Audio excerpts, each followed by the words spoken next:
Call-In Radio.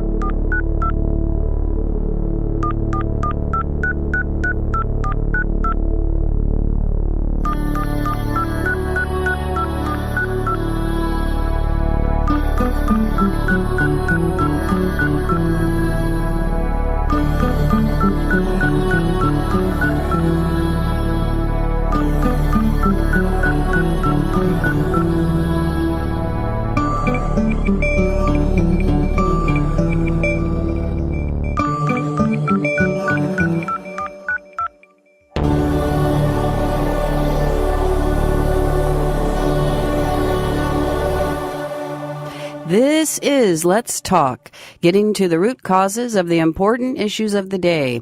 This on-the-air community forum believes your voice matters and welcomes all thoughts and views without judgment. Please join today's conversation by calling 415-663-8492. Yes, and yes, this is Let's Talk, and when you call in, please hang on until you'll hear a little noise as I put you in the system. Just hang on until you hear me say you're on the air, and then give us a name, turn down your radio, and please keep the language clean. You will be live on the air, and we don't have a 7-second delay. So, what could be unclean when you're talking about clothing? Oh, well, dirty washing? I don't know. Dirty laundry? Oh, boy, there's plenty. We are joined in the studio today. My name is Paul Raffel. I'm joined by Stephen Hurwitz. The lovely Stephen Hurwitz, the lovely Shelley Rowe. Hello. And the lovely... What's your name? Oh, yes, Sally Phillips. That's right, Sally Phillips. Hello? Greetings. Ah, well done. Well done. So... Today, I just wanted to do something that was maybe a little hopeful. Uh-oh. Because, there's so much going on right now that is somewhat worrying. And we've done a lot of shows recently that are sort of downers. So I thought, well, how about something that's a little bit positive? I mean, it's a terrible thing that's happening with clothing. It's using up a lot of resources. It's using up lots of water. It's poisoned the growth of the fibers for the fabrics. Pollutes. 89% of clothing ends up in landfills. I don't know why 100% doesn't, but anyway, most of it ends up in landfills. Even you just buy a T-shirt and you wear it for a while and you throw it away.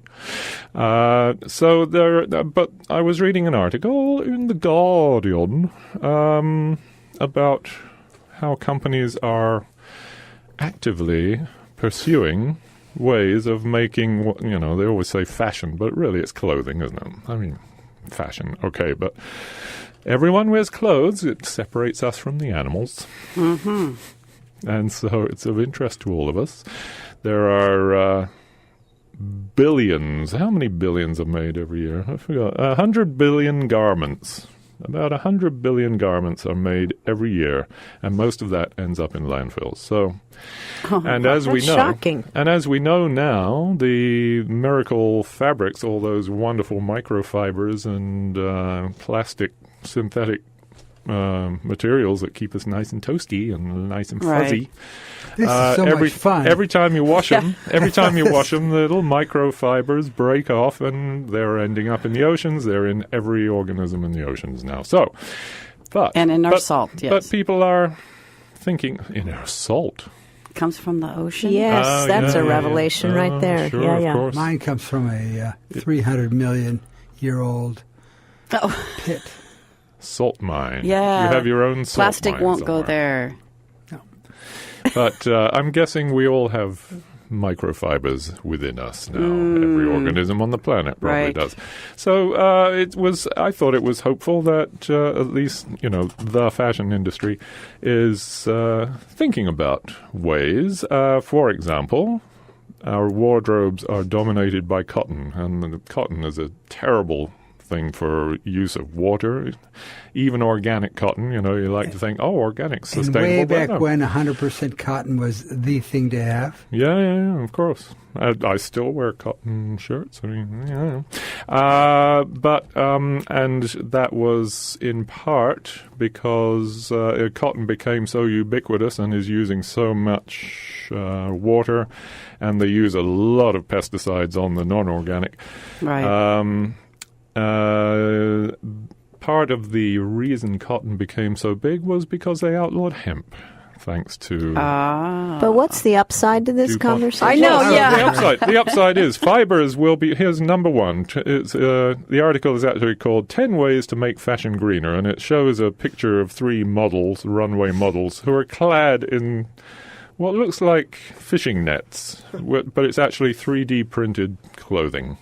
Oh. So they're starting to do that. Now, I don't know... What is the 3D printing made of? What is the material? Yes, right. It's some kind of polypropylene. I don't know exactly what it is. But they're also testing other fabric fibers, wealth from waste, including banana silk from the stems of banana plants, fruit leathers, especially from pineapple leaves. There's a Spanish brand, Piñatex, has brought them to market. A square meter of pineapple leather uses 480 waste pineapple leaves and is half the cost of traditional cow leather, and comes at a fraction of the environmental cost of raising livestock. You'll be carrying a bag made from fermented yeast. They apply sugar feedstock to yeast cells that have been engineered to create collagen, and then they press it into sheets, and it comes out like leather. And put it into my face. Oh, sorry. Did I say that out loud? Good heavens. You said collagen. I got a little excited. Dear, oh dear. More natural colors. Yes, of course. Dyes. Terrible. Ugh. Yeah.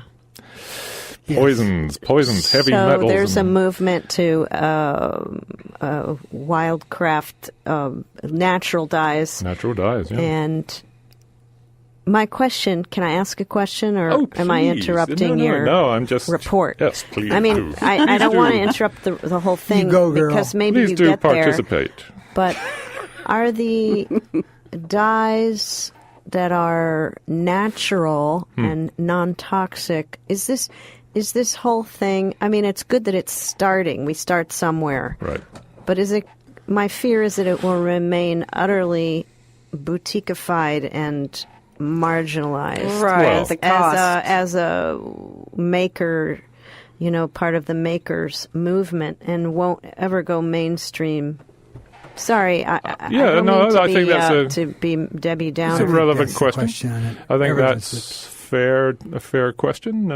Yeah, I was thinking something similar. We the know fashion that industry, which organic is food is more expensive, and so many people say, well, it's so expensive I can't afford it, when they're actually harming their health if they don't choose it.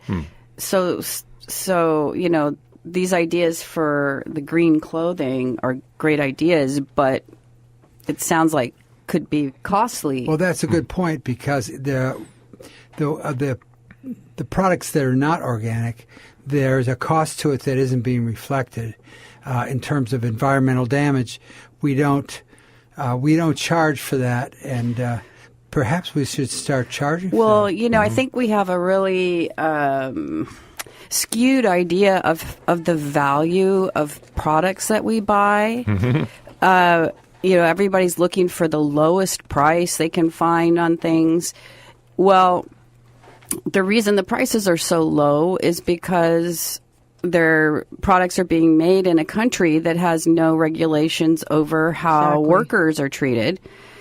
So it's and slave no environmental labor. rules. Right. We exported both the environmental destruction and both coming to a country near us, by the way. So, those. following this idea of, making better choices, it's people would have to start getting used to higher prices, and meanwhile wages are going down, costs are going up. And how about hanging on to clothes longer? Apparently there's this big thing, they're talking about fast fashion, where people buy something and throw it away, basically. within, they try it on, they use it 5 times and throw it away. I don't understand that. I don't understand. I've had T-shirts that Are are you older sure? than many children I know. do that. Well, I think, marketing in the fashion Keep your industry clothes more than a year.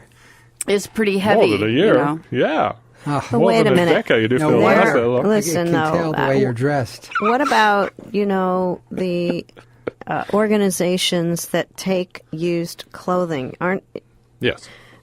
and consignment stores. Yes. And then there are these really cool organizations that will take some of your used clothing and pass them along to people who are a bit more down and out and trying to present themselves in the world, in the marketplace, to be viable job candidates. Yeah, professional So attire. there's a lot of...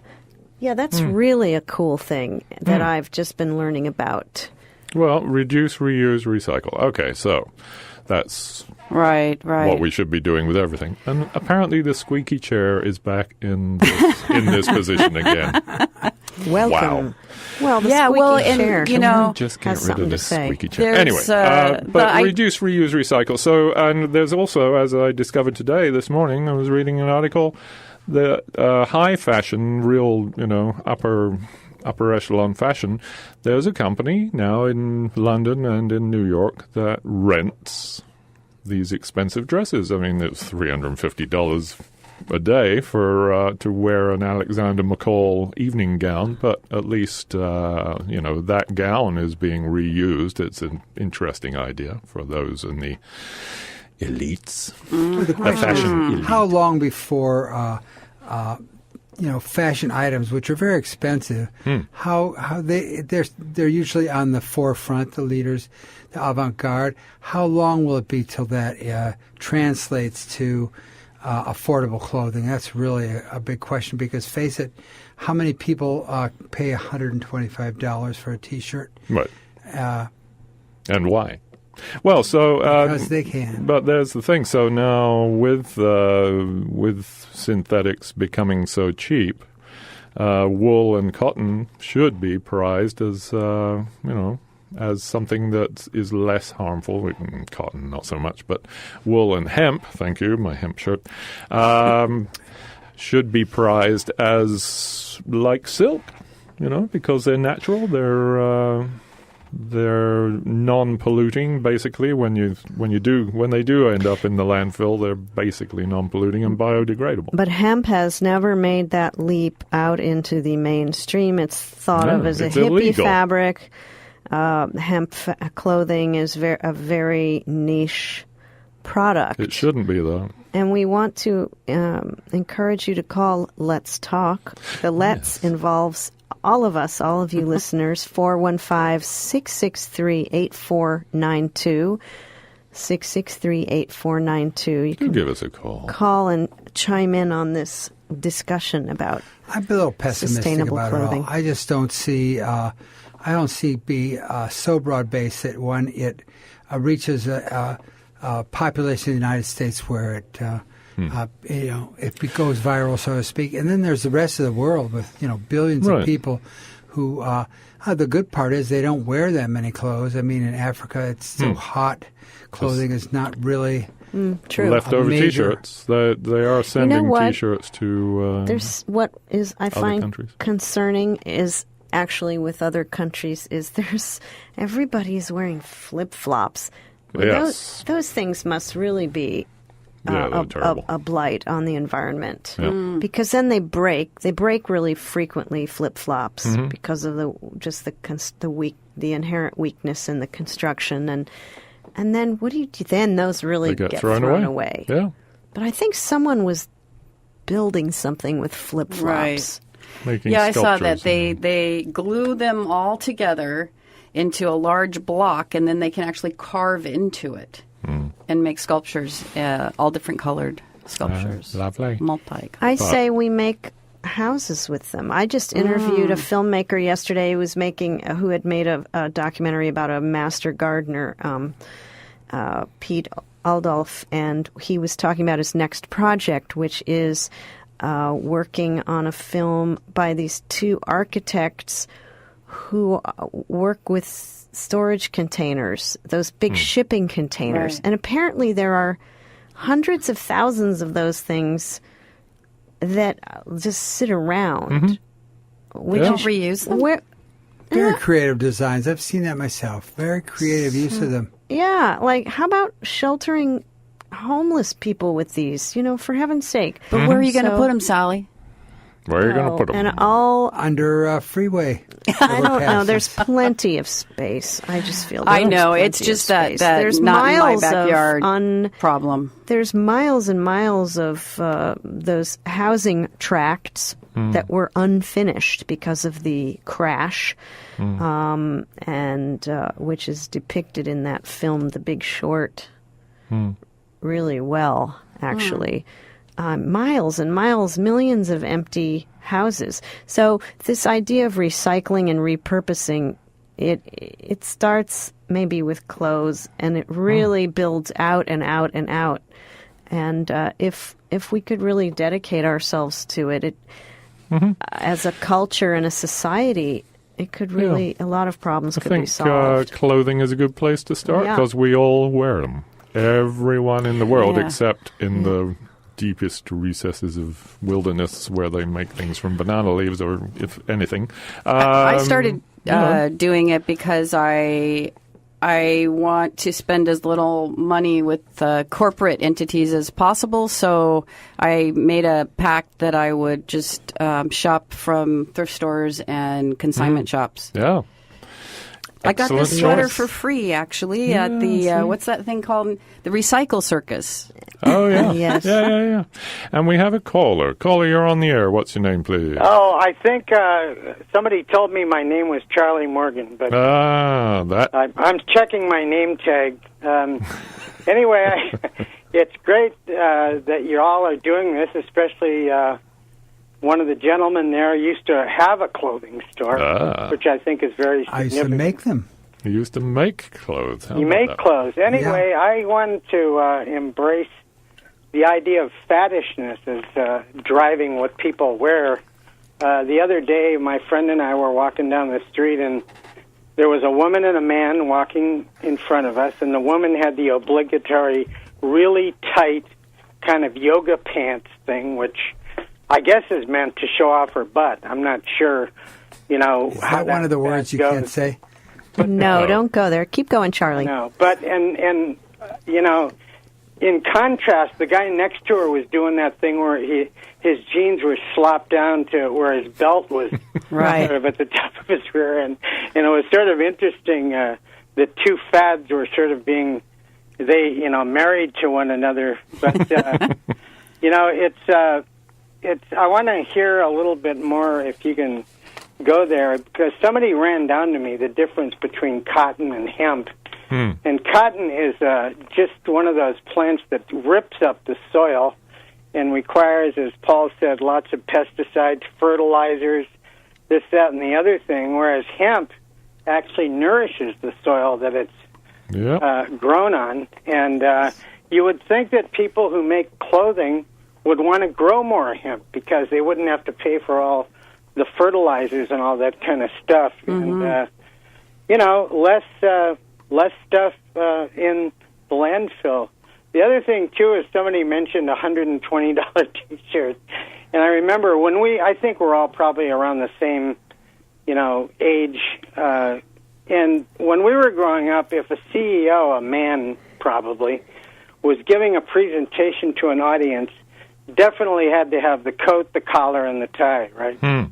Well, now there's this new sort of, it's not that new anymore, thing that seems to come out of Facebook and Google and all these other big .com things, where it's in order to show that, they're not tied, no pun intended, to having to wear the coat and the tie and the collar.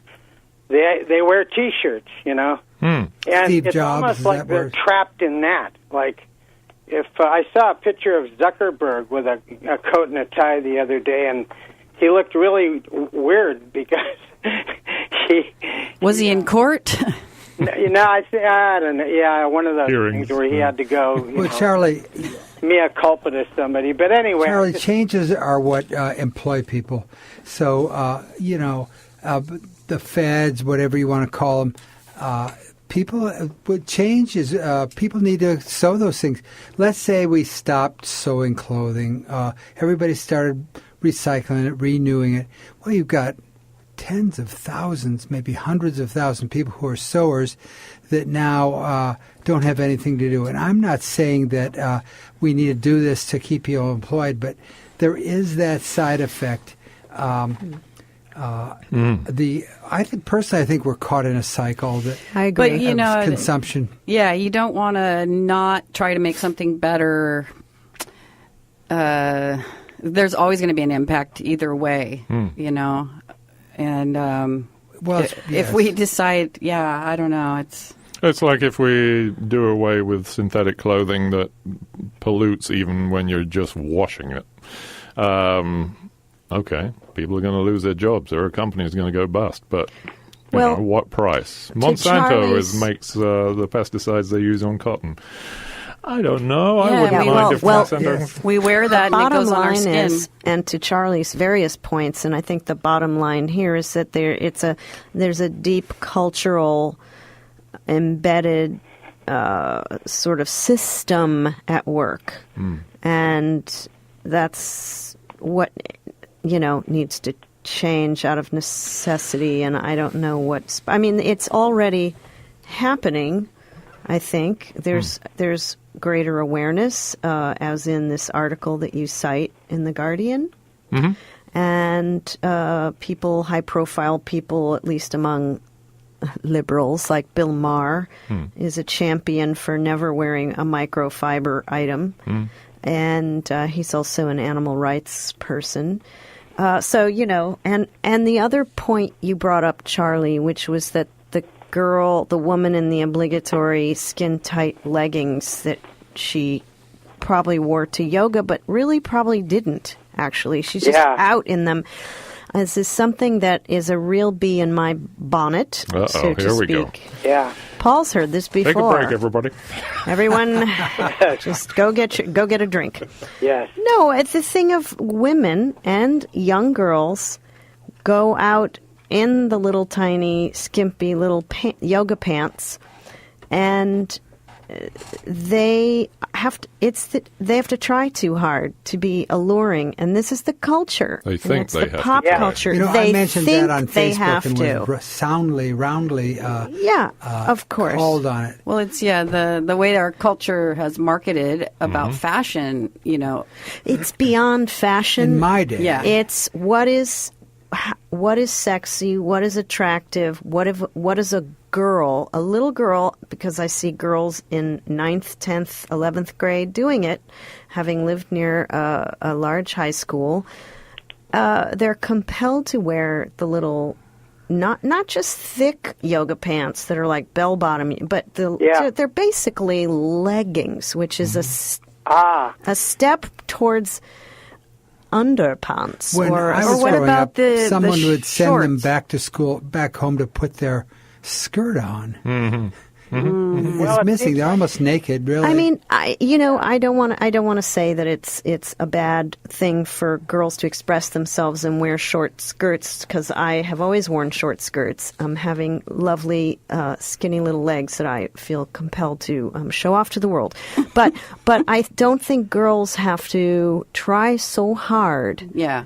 And boys can conversely wear schlubberton clothing.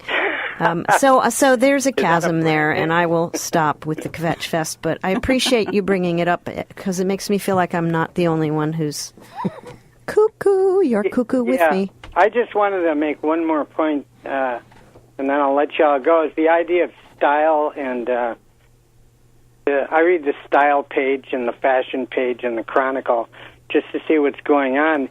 And as long as they keep changing, which they do, it seems like it's, like the taillights on automobiles. The latest model has to have a different taillight than the one before. And clothing faddishness and styles, I mean, it's amazing to me how what they seem to do is just recycle the same ideas in a different way, but also push people who need that right brand name on their clothes so they can be in the in crowd. And, Right. The styles... That's a huge component. They just keep recycling the same ideas. I mean, they look like they did 30 years ago. And the clothes are getting thrown away because so they're Charlie, out of style. Exactly. That indicates, though, that things change a lot more slowly than we Well, it's cyclical, kind of. Yeah, but long cycle. I remember when I was in clothes business, stripes were just you couldn't make enough stripes, and then they just disappeared. And they're back. That's right. Stripes has made a comeback in the last several years. Personally, I like stripes. I'm glad to see it happen.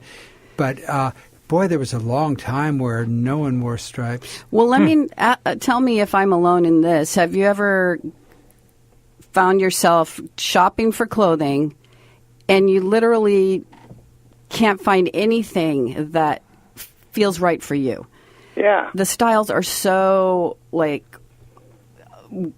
odd, let's say, or they just fit a certain way that maybe doesn't look right. Know. But when I had kids, the issue, in the sexy clothing, I'd go shopping at Target. I was a single mom, and the clothing for these little girls, it was all this sexy looking stuff, and that was the choices that we had. Weird. Yeah, really them to weird. Grow up too fast. Yeah. Well, at any rate, thank Bunch you of all. fogies. I'll be listening. That's what I was Thank you, calling. Thank you, Charlie. I want all the people out there listening to call up.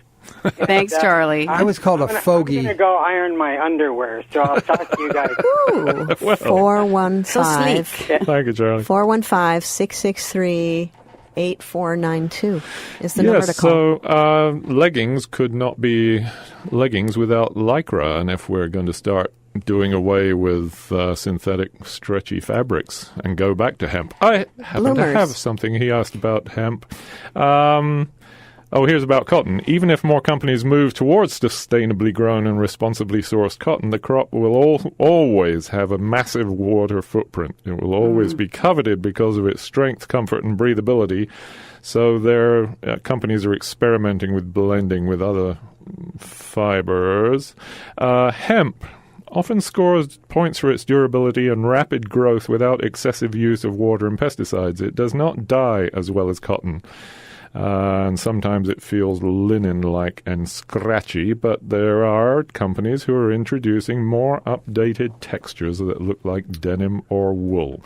But U.S. law, you cannot grow hemp in the U.S. What a great word you mentioned, though. And it's only because, it's only because big cotton back then in the plantation days, and when DuPont created nylon, they said, "Ooh, got to get rid of hemp," because everyone grew hemp. When Christopher Columbus sailed here, everything on board was hemp. Yeah. All the ropes were hemp. Everyone dressed in hemp. Everything was hemp. You had tons of hemp on board, and hemp grows everywhere, as we know. But hey, you mentioned not taking dye well. Capitalism. Dyeing, the whole process of dyeing is one of the most polluting parts of clothing. That's so right. You're going to make sustainable clothes, but you're still going to dye them. well, that's why you have to use vegetable-sourced dyes. boy. But then you have to grow enough vegetables to make the dyes as well as to And eat. denim is a huge perpetrator of pollution, and everyone wears denim. It's the uniform. Yeah. We have a caller. Caller, if you can hang on for a moment. I'm just going to do the half-hour break here. This is KWMR, Point Reyes Station, 90.5, 89.9 in Bolinas, 92.3 in San Geronimo Valley. And local programming for KWMR is provided by our community members and by Point Reyes Farmstead Cheese Company, offering handcrafted artisan cheese, including fresh mozzarella, Bay Blue, Toma, and Point Reyes Original Blue. The farm's culinary and educational center, The Fork, offers farm-to-table culinary experiences and is available for events. More information at 1-800-591-6878 or online at pointreyscheese.com or The Fork at pointreyes.com. And we are also supported by the Point Reyes Hostel, part of Hosteling International, a non-profit organization whose mission is to help all, and especially the young, gain a greater understanding of the world and its people through hosteling. The Point Reyes Hostel provides low-cost accommodations to individuals and groups of all ages within the boundaries of the Point Reyes National Seashore. And we're supported by our monthly members, our yearly members, and by West Marin Food and Farm Tours, offering culinary adventures in the Point Reyes area. Trips include local history, behind-the-scenes tours, and tastings of cheese, wine, oysters, grass-fed meats, pastries, produce, and more. Details available online at foodandfarmtours.com. That's foodandfarmtours.com. And this is Let's Talk Call-in Radio, and Stephen, Shelley, and Sally, and I, we're all talking the about happy subject I'm of the happy clothing. subject of, We have a caller. of green clothing. Well, not green, not just green. Hi, caller, you're on the air. What's your name, please? Hello. Hello. Oh, Uh-oh. I heard a clicking. Gone click. away. Do call back, won't you? 663-415-663-8492 or 8317 are the phone numbers to become part of the discussion of sustainable clothing. Although Yay. They called back. Mark Dowie said, you've misdefined sustainable here. Sustainable clothing are items you can buy at the thrift store and later donate back for resale. And what is sustained is West Marin Community Services. There you go. Oh, nice. Yes, caller, you're on the air. What's your name, please? Well, hi, it's MK. MK. Hello. I love fashion. I love clothes. Yeah. And I have a very sad story to tell you. Uh-oh. That I've been planning to come down to Olima in July, and so I was going to mail a box of clothes down there because I have lots of clothes and I don't need them all. So I was separating them out and putting them in bags in the basement, and they're wonderful things that I love and I've been using for years and years, and they all got donated to the thrift store because they were in plastic bags. Oh. So now I have to go back to the thrift store to try to find all my clothes that I was going to bring to Olima. And buy them all back. And buy them all back. Well, you mentioned something. There is a tremendous emotional tie between your person and the clothes. You know, it's just not, let's ditch these clothes. It's like they're extension my of your friends. personality. Yeah, for my I, house. too, MK, am I love my clothes. I'm probably I don't know if this is ignominious to say. What does that I am mean? the biggest shopper in this room. Absolutely. I probably shop more than everyone in this room combined, and I'm completely sure of it. I love my clothes. I love cashmere. There were several cashmere sweaters that went back to the... Oh yeah, you no. got to go get those. It's very, very, very tragic. Crucial. situation. Yeah, I feel your pain, but I do keep my clothes for decades I do and too. decades. We have Well, yeah, my large grandmother closets. always says you want to buy too. quality, Yeah. you know, because it will last. Remember Our hand-me-downs? grandparents, yes. Remember when Never hand-me-downs. I grew wore up with clothes that, yeah. my brother wore? Hey, Yeah. everyone used to do it. But now, of course, we're But, also you know, wealthy. There's a thing where shopping is entertainment at this point and Right. stuff. It So totally is, especially online. yeah, and it really Yeah. became that. I feel like, you know, post World War II, more specifically in this maybe late 60s, going into the 70s. I don't know. Maybe that's just because that's when I was a little girl. But I feel like by the time I was having my kids in the 80s, I was a full-on shopaholic Yeah. Everybody's sounding for my kids' so, clothes. Everyone's Well, my sounding so children were wonderful puritanical. because You know, never I have just to go feel to that way. This thrift conversation. stores for prom dresses and things like that. It often costs more to clean them than it did to buy them. Oh, dear. Absolutely wonderful. Amanda had a white, beautiful white dress, and she put a red, like 4-inch grosgrain belt around it, and wore red Dorma Kamali shoes. And it was, you know, the accessories were Adorable. outrageous, but the dress was like $5, and she looked great.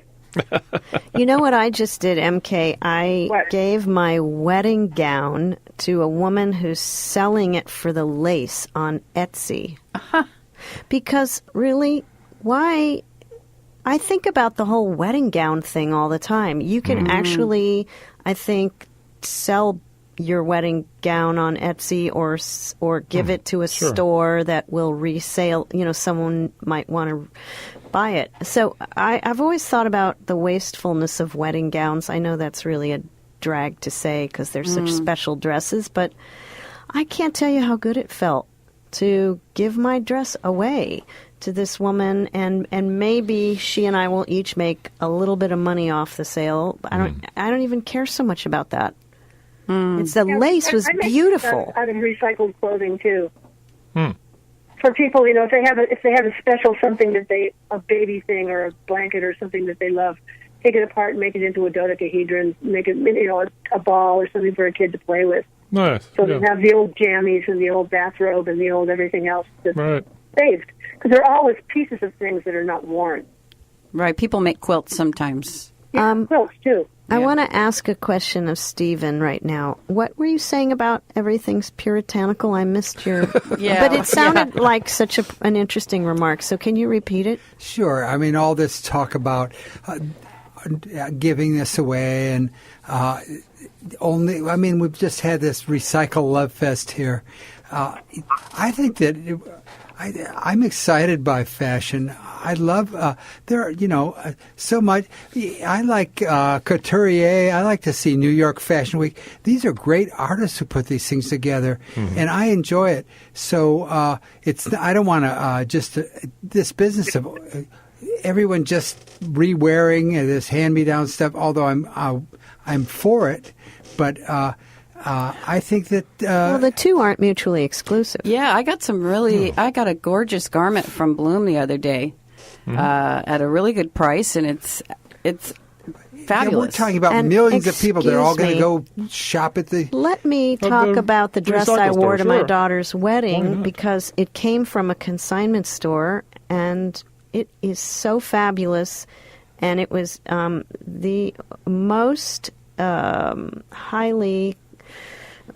adored dress at the wedding, other than obviously my gorgeous daughter's gorgeous wedding dress. But I think you upstaged. No, I mean, I just got a really wicked, fabulous Christian Dior dress. So it was, you know, a very exalted name in fashion or whatever. And I'll wear it again and again. It was just rendered a lot more affordable. So you can have couture in that way. And I agree with you. I love to look at... MK? I love to look at the thank you, MK. At the fashions at online, and I like fashion magazines, and it's big business. We're not alone, Stephen. Well, to channel someone who isn't here anymore, we are all this conversation is privileged. I mean, we're privileged people to even discuss this in this fashion. Well, so now I was not really one. That's why I didn't call it sustainable fashion, because I didn't want it to be about high fashion. I wanted it to be about clothing in general. Everyone wears clothes, so it's an important thing to think about for everyone in the world. What happens to your clothing? And we were always with the plastic, with the fleece jackets, the old fuzzy fleece. We all felt good because we were recycling plastic bottles, and this is great. Look what we're doing for the world. And of course, that backfired. They're all every time you wash 173 grams of fiber come off a sweater or one of those pullovers. Wow. Anyway, we have a caller. You're on the air. It's me. Ah, hi, It's cut off 3 times. First I got a call from the anticoagulation unit, then I got a call from my son, and it's all during this call, and then it shrieked at me, so I don't know what's going on. Well, welcome back. Hey, before you get on, there was just a point I wanted to make, is that when you look at photographs, at least, of third world countries, India, etc., people wear fabulous clothes. They're handmade. Silk, it's very important to them to have a beautiful garment. And God, in Africa, they dress fabulously. India, beautiful saris. So the throwaway aspect of modern clothing is really sad. Not there. They're not throwing things away in those countries. It's exactly terrible for the most part. Yeah, I mean, hanging on to your clothing is one of the best ways of saving the planet, I would say. I'm doing my part. my 15-year-old T-shirts. I think that when you're talking about fashion magazines and trends and fads and stuff like that, that it's a real sort of comment on the society. Mm. You know, that remember the heroin chic back in the 80s and the hollow-eyed, wafy, emaciated models, right, and all that sort of stuff. They're still here, by the way. Was hardly anybody can wear those clothes. I think now that with more normally shaped women being able to buy, that the clothes are more adaptable to more shapes. Of course, it's wonderful if you're 5'11" and weigh 130 pounds and are healthy. That's great, but not very many people are. Well, to your point, those gorgeous dresses that we see being worn on the red carpet are all loaned out to actresses. Sure. So that's an interesting thing because it's almost like the renting thing that you brought up, where you could rent a really fabulous designer dress, a couture dress or Valentino, whatever, for X number of dollars. Well, these famous people, movie stars and so forth, they are actually wearing some high design. I'm pretty sure they have to give those dresses back. Mm-hmm. Sure. They do, and the diamonds. Advertising. For sure, the jewels. For the designers. Exactly. They're worth millions. But yeah, it's advertising, but also, it is. It's a spectator sport. We love to see what people are wearing, and I think it's artistry, like Stephen says. Yeah, it is artistry at work. Those old Balenciaga and things. Theatrics. I have to go back to the masses, though. If you're really talking about sustainable, etc., we're not talking about. We're talking about something that millions of people can connect. And I think about things like organic food. It was nobody talked about it, and all of a sudden it slowly people got educated as what it's about. And before Safeway now has a large organic. Did you find it? Walmart, Sam's Clubs are the biggest purveyor of organic food in the country. Yeah. Well, and to that point, organic food, all food was organic 200 years ago. And 200 years ago, everyone saved their clothes. Nobody got rid of their clothing until it was falling off their bodies. And then they would make something out of wool. Craftsmanship was revered. Exactly. You made things to last. And that's why and the quality of the cloth. Yeah, the quality of the cloth. It was handmade and hand loomed. And the lace and the ribbon and things like that, so hard to find now. And in third world countries, all for sale on Etsy, MK. As Stephen was saying, you see these wonderful women out in the country wearing these beautiful dresses and headdresses and things. They hang on to those because they're, they pass them down to their daughters. I don't think most people realize that the price of clothing in the 80s dropped significantly with the importation of clothing from China. Sure. At least 30%. And so the quality dropped too. I don't see how there could be so much silk. There can't be that many silkworms in the world creating silk, and for these. Well, cashmere. I've always. Where is all this cashmere? Where's the cashmere coming from? Silk, yes, and a lot of animal. Renewable. That's goat. PETA, for example, condemns silk because you have to boil the cocoon and the worms die. But they're creating. There are companies. Here's another hopeful part. There are companies that are creating silk protein. Are they creating mulberry trees? No, they're somehow creating the protein that silk is made of in water, apparently, and it changes silk to water wicking, so you'll actually be working out in silk clothing because it will wick the moisture off your body. Excellent. And it can also be used to coat cashmere or nylon to make wool and other materials shrink resistant. There you go. So, yeah, hopeful thing. Well, I'm sticking around then. Well, good. Oh, and here's another one. Self-mending clothes. They're making textiles out of squid teeth protein. Squid teeth? Squid teeth. They turn them into liquid with the protein. They use it to coat materials. When torn, the textile can be repaired by placing the two ripped edges together. It's seamless, glue-free, and threadless. Just add warm water. Don't go out in the rain, I guess. So you have to ask yourself, how did they ever decide to melt down squid teeth? No, protein. I say leave the squids alone. I was going to say, there goes the squids. Honestly, we don't need the self-driving car. While you're not driving your car, you cannot mend your clothes. Let's just face it. Is there a way to use slugs and mosquitoes Well, that we don't really like? sure, we could farm slugs. We could farm mosquitoes. But, anything humans do on a human global scale is, by definition, not sustainable. Let's face it. Even breathing. Oh, no. Keep on doing that. Find those happy thoughts, please. Don't stop. Don't stop. Not now.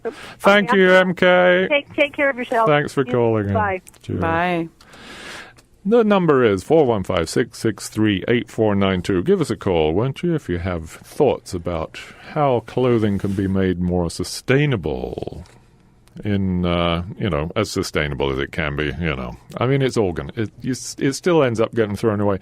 When my T-shirts finally start falling apart, being the handyman I am, I turn them into rags, right? But they still get thrown away, so there are companies that will take cotton waste. I mean, they've done that for a long time, right? I remember seeing bales of cotton waste on the harbor wall at Helsinki.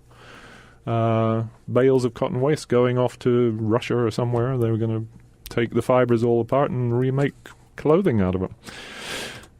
Been doing it for a long time, but we just don't do it enough. We just tend to throw things away. Hi, caller, you're on the air. What's your name, please? Hi, my name's Mike. Hey, Mike. Down the road. Uh-huh. Just talking about clothing here. I've got a hat that I've had since I was 18 years old. I'm 35 now. And so talk about hanging on to clothing. I'm just on my lunch break. I need to get back out in the field. But, just wanted to say that. Yeah. It's a brimmed hat, military issued, but I can't find one around here. I've gone to different military stores around here, but they don't have them. They're all made in China. So yeah, that's rough when you have something you really like and it is starting to wear out and you can't find anything quite like it anywhere. Yeah. Mike, you have a strong emotional tie to that, don't you? I mean, it's not just trying to find one. This hat means something to you. This particular hat. It's kind of like a friend in a way. Mm-hmm. It's hard to let it go. But to go with any particular type of clothing, I try to hang on to it as long as I can. And usually, by the time I'm done with it, it's not even good enough for Goodwill. So, well, yeah, that's the way. Well, good for you. You're the leader, the avant-garde here. I suppose so. I don't know. Yeah. Anyway, that reminds me, though, Mike, that just thinking about hats, our clothing has become an advertisement. It's practically impossible to buy a hat without a logo. Without a logo. If you go on Amazon, which is what I do, I can buy hats without logos. But normally, if you go people love their logos and statements. They do. And, right about the time that I bought this hat that I'm talking about, I'm a millennial, I guess. I'm 35. I'm getting there. Getting up in the ages. But the whole Nike thing that happened in the 90s, probably before that, when all these kids, they have to have their logos, their Nikes and Adidas and whatever. And I don't think we've really grown out of that yet. I mean, I have. I don't care what I'm wearing, to a certain degree. But what you were saying before, as far as it has to be not has to be organic, but the silks and things that people could just hang on to their clothing a little bit longer instead of just donating them to Goodwill. Or I don't really know where I'm going with this, but well, I hope your hat continues to serve while you... It does. I wear a bandana underneath it because the whole top part is gone. Oh, Wow. all right. How about Now your we'll- T-shirts? Now we'll know how to find you in town. That is a commitment to your hat, I have to say. Thank you. Thank you. And I've been listening to you guys for a while. Oh, good. Oh. Thank you, Mike. Well, I appreciate you calling in. It's great. All right. Thanks. All right, you guys have a good day. Back You to the too. field. Bye now. Bye-bye. All right. Yes, the number is 415-663-8492. I just wanted to say something. Yeah. Frank Sinatra allegedly wore a shirt once and threw it away. Can you imagine how many shirts he went through? Oh, you Just mean saying, all he, his he shirts was a did real that. like he showered several times a day apparently. And How often Never did he put- wash his hands? yeah, he might have been an OCD sort of fellow. He was Sounds very like it. exacting. We all know he was a difficult personality and a great talent, and maybe not the nicest guy in town. But I thought that was an interesting factoid. It's a one-man pollution machine, apparently. Your washing machine could be regulated by law. The clothing industry, since it migrated towards petroleum-derived synthetics and microfibers, California's assembly has pushed for a law that clothing containing 50% polyester must carry a label warning of microfiber shedding and advising that garments should be hand-washed. If washing machine filters and fine mesh laundry bags are shown to help contain microfibers during machine washes, expect these to become mandatory. There you go. So hand washing Hand washing doesn't beat pull them up the as fires. much. Yeah, 'Cause, doesn't. Now, yeah, I how guess could they the possibly modern enforce that? washers I like don't know. actually suck the Random stuff checking out of the clothing. You're washing your clothes. Yeah, well, that's advisory labels is all, Yes, so, and 3D printing. When they come up with some 3D printing material that is not made from Plastic. from hydrocarbons, then maybe that will be a wonderful thing. They're already making them, apparently. In our very community, there's a new shop, Captain Oko, and the woman has bags, purses, bags, cosmetic bags in this shop that are made from paper, but the paper really seems like leather. Yeah, so her shop is devoted to sustainable clothing, and it's very lovely and beautifully merchandised, and very it's on the corner of Sir Francis Drake at Highway 1 in just At the stop sign in the bridge. Oh. before the Green Bridge there, yes, right on the corner. She's open Thursday through Sunday. And I thought that was quite a sweet choice that she's made. Very conscious and interesting choice. Paper clothing. Yeah. Well, not paper clothing, but paper purses and bags. And the clothing is probably organic. I'm not exactly sure. You've got Koyuchi, which... Right, But Koyochi. But their prices, again, organic clothing, the prices are way It's out expensive. Yeah. Yeah. Yeah. But very high quality, they're paying beautiful for things. fewer Quality. pesticides in the world. I don't know. What is the You price get what you of, pay for, right? of clean living? I would say hang on to your clothing longer, people. Don't throw your clothes away. Actually, I don't know anyone who throws them away. Never. No. Do you throw your No, I clothing don't. away? If something I'm done with, I'll take it to the thrift store. Yeah, please support your local thrift stores and consignment stores. If you're tiring of a shirt or a pair of pants or a pair of shoes, even. Oh, shoes. Well, now there's a whole other thing. Jeez. Okay, that's like hats.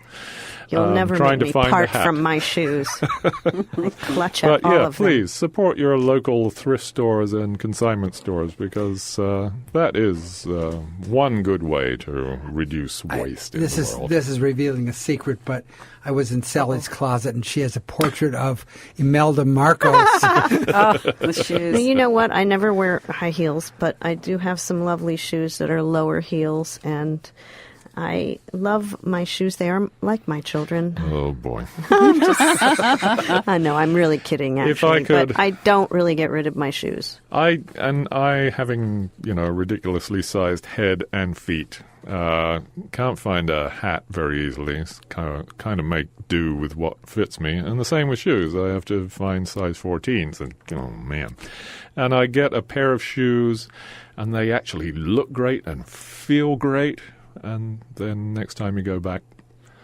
they're out of They've stock, or they're discontinued. So last time I had to buy 2 pairs. Good move. Yeah. Yeah, I had Who a can favorite. afford to do that every time? A favorite Certainly pair not of me. shoes that I love to wear, and I re-upped. I bought a new pair, and suddenly my feet were hurting, and that didn't happen with the previous pair. And so I went back to the shop and found out that the company had been bought by someone else. Exactly. That happens a lot. Yeah. Well, there you go. There is. I thought this would be a more hopeful topic than talking about the Supreme Court or or the dictatorship that's looming on the horizon. Anyway, we've been talking about sustainable clothing. Think of your local thrift stores as an ecological jewel. A treasure hunt. KWMR, of I'm course. wearing Glen Plaid, so Oh, you're going plaid.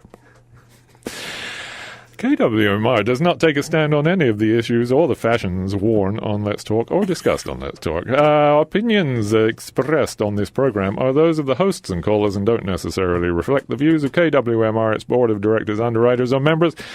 Thank you, Stephen. Thank you, Shelley. Thank you, Sally. Thank you. Thank you to all our listeners and to our callers. And, well, we'll be back next week at some time with some topic at 11 next Thursday. Bye for now.